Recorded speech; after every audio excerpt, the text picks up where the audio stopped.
मैं आज मौजूद हूँ ये रजंदीपुर पंचायत के बाबूपुर के मंठ टोला में। ये इसके आप पास जो है गंगाधार आप देख रहे होंगे, ये डीपीएस के जस्ट पीछे का हिस्सा है। ये आप ज़रा सा दिखाएंगे, ये डीपीएस है जो कैंपस डीपीएस का है, और इसके बाद का जो हिस्सा है इस तरफ का ये बाबूपुर मठ टोला है, मंठ टोला, ये मंठ टोला जी। तो प्रॉब्लम यहाँ पर ये है कि हर साल ये आप गंगा की धार देख रहे होंगे, इससे हर साल जो है कटाव होता है। तो इस साल भी जो अभी पानी का जो फर्स्ट मानसून की पहली बारिश के साथ जो गंगा में पानी बढ़ा है, उसके बाद चिंता लगातार बढ़ता जा रहा है, ज़मीन का कटाव शुरू हो चुका है। और देख रहे होंगे कि आप उस तरफ से इस तरफ से हवा की जो तेज़ धार, हवा जो पानी की धार से टकराती है, उसके बाद जो तट है उस पर इतना तेज़ का झटका लगता है कि एक तरह से आप सिहर सा जाइएगा। तो यहाँ जो आसपास के जो ग्रामीण हैं, जो रहने वाले लोग हैं, वो मौजूद हैं हमारे साथ। इनकी कुछ मांगे हैं। इनका मैं जब बात कर रहा था अभी कुछ देर पहले, तो पता चला कि जैसे एक डीपीएस है, एक छोटा सा कैंपस है उनका अपना, तो उस वजह से जो है बहुत बचाव हुआ है, लेकिन वो पूरा बचाव आगे की तरफ नहीं है जी। तो से कटाव चल रहा है कि तेज़ धाराएं, उन्हें पता है कि किस तरह की स्थिति में ज़मीन कटने लगता है, तो वो बता रहे हैं कि उस तरफ का मिट्टी गिरेगा। तो मैं आपको उन लोगों से बात कराना चाहूँगा कि क्या समस्याएं हैं उन लोगों की और वो क्या मांग चाहते हैं। क्या आप आएँ, क्या आप सरपंच जी हैं इस पंचायत के? जी, पूरा उप सरपंच हैं रजंदीपुर पंचायत के। आप बताएं क्या समस्या यहाँ आप लोगों को बोलना चाहते हैं सर कि जो हम लोग का तो पहले खेत तो बहुत पहले कट ही चुका है, अब हमारा गांव कटने को जा रहा है, और देख ही रहे हैं आपको कि पूरा गांव मेरा कट रहा है। और समस्या अब इतना है कि लोगों को जो है कि किसी तरह चूल्हा जलने का भी अब प्रॉब्लम हो गया है, अब रहने का तो कोई बात ही नहीं है कि कहाँ रहेगा। और इनके ऊपर तो किसी का कोई नेता का ध्यान भी नहीं है। हमारे सांसद भी नज़दीक के हैं, विधायक भी नज़दीक के हैं, पूरा हम लोग प्रखंड में भी जो है कि जाके पूरा समाज के तरफ से जामुन किए, लेकिन वहाँ भी कुछ ध्यान नहीं दे रहे हैं। तो अब किसी तरह जो है कि गांव बचना चाहिए लोगों का। जैसे अभी जैसे बाढ़ की ये पानी जैसे से बढ़ रहा है लगातार, हम भी भयभीत हैं। अभी पास में गिर गया एक मिट्टी का टुकड़ा, लेकिन हम चूँकि काम करने आए, बात करने आए लोगों से, इसलिए जमा हैं। तो मैं और भी कुछ बातें, जैसे कि आप क्या चाहते हैं। जैसे ये तो पानी है, बहाव है, हर साल बारिश आना है, बाढ़ आना है, और उसकी वजह से ज़मीन का कटाव होता है। आखिर इससे कैसे निपटारा, क्या आप लोग चाहते हैं, किस तरह से? जरा सा वही रिंग बांध अगर हो जाता है तो गांव बच सकता है। अच्छा, अगर वो बढ़िया से अगर रिंग बांध हो जाए तो हमारे गांव का जो खतरा है वो टल सकता है जी। मैं और कुछ लोगों से बात करना चाहूँगा। आप अपना परिचय दें।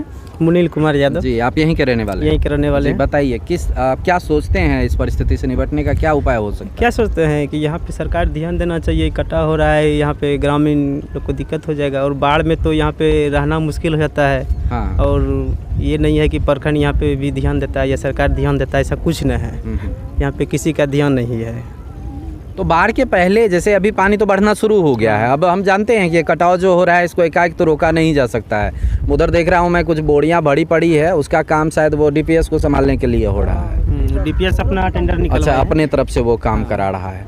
तो उस तरह से ज़रा सा मैं चाहूँगा कि उस तरफ आप ध्यान दिला दें कि वो बोरियाँ जो है वो बालू या जो कंक्रीट है उससे भरी पड़ी हैं, और उससे वो डीपीएस अपने कैंपस को बचा रहा है।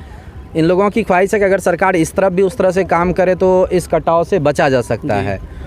दूसरा और कोई एक बात कर रहे थे, जयकरण जी शायद आप बोल रहे थे, आप आएँ बताएं क्या कह रहे थे। वो जैसे डीपीएस का कैंपस है, आपने कह रहा था कि वो अच्छी सुरक्षा, कुछ ज़रूर बचाव आया है उससे। हाँ, तो आगे क्या? जी देखिए, सबसे पहले कि एक जो गंगा का जो धारा है, बार बार जो बाढ़ आने के बाद जो कटाव होता है, ये पहली बार तो नहीं होता है। हर बार बाढ़ आना, हर बार कटाव होना, उसके बाद ग्रामीणों को झेलना पड़ता है, डर सा महसूस होता है। महसूस क्या, इतना डरा हुआ लोग रहता है कि कब रात में बहुत लोगों को इसके वजह से नींद भी नहीं आती होगी। छोटा बच्चा है, बड़ा बच्चा, सब तरह का। सबसे पहले तो कृषि को बाधित हुआ, खेती गृहस्थी के वजह से जिनको रोजी रोजगार होता था वो सब तो ठीक है, गया उनका। लेकिन अगर एक डीपीएस का ऑनर अगर वो उतना कर दिए हैं, उसके कारण ग्रामीणों का भी कहना है कि उनके कारण कितना बचाव होता है।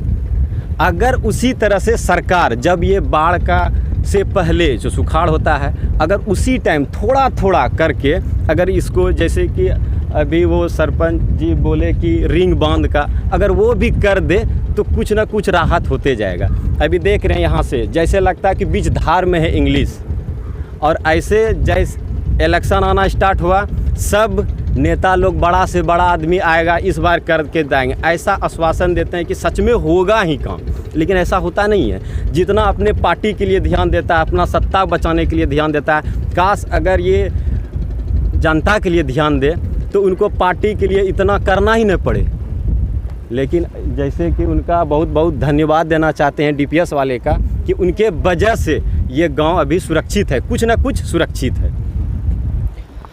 जी, कहने की बात थी कि आप जो मेरे पीछे देख रहे होंगे डीपीएस, वो एक संस्थान है, उसने अपने हिस्से के लिए ज़मीन को कवर करके रखा है, चारों तरफ से उनकी अपनी है, और उसके लिए उन्होंने पिलर और जो बोरियां हैं बालू कंक्रीट से वो लद कर वो हर साल सुरक्षा के लिए, और वो एक तरह से कि उधर से गंगा के बहाव को, अब आप कह लें कि उस धार को रोकने का काम करता है, जो कि सीधे इस तरफ गाँव की तरफ नहीं बढ़ता है, नहीं तो आज तक ये गाँव पूरी तरह से समाप्त हो जाता है, ऐसा इन लोगों का कहना है।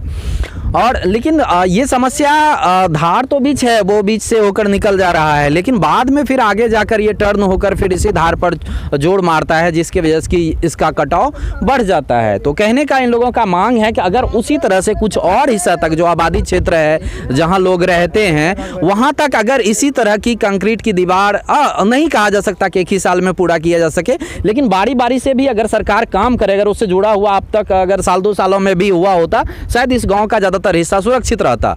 तो मैं बिल्कुल ग्राउंड से हूँ और परिस्थितियाँ जो है वो भयभीत करती हैं, और स्वाभाविक है जो लोग यहाँ रहते हैं कि 15 साल से एक ही के हाथ में सत्ता भी रहा, तो वो 15 वर्षों में कुछ ना कुछ करना चाहिए। जी जी, सरकार से ख्वाहिश यही है कि 15 साल तक रहने के बावजूद भी ऐसा बदहाली। जी, हर साल बदलती नहीं है सरकार, यहाँ मतलब जो 5 साल के तीसरे टर्म को सरकार पूरा कर रही है, तो लोगों की ख्वाहिश है कि पहले जो भी सरकार रहे हैं, अगर उसके बाद भी जो सरकार आए वो भी लंबे समय तक बने रहे हैं, क्या उनको हमारा दर्द, यानी जो इन पब्लिकों का दर्द है उन तक नहीं पहुँचता है?